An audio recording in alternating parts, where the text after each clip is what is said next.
simply having schemes and simply having these offices waiting for people to come will not happen.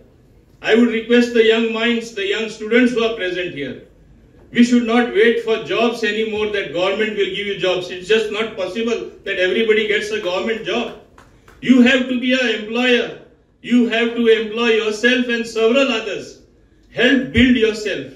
Be proud of having building a micro unit into a bigger small scale unit or even a medium sized industry. Self-help groups aim for something bigger. And today emphasis is on cooperative sector in cooperation. That is what happens at the village level. You have got such lovely products sometimes, but you don't have the marketing.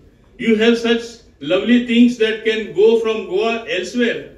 But in the various programs, by the RAMP program which we have accelerated in a different way,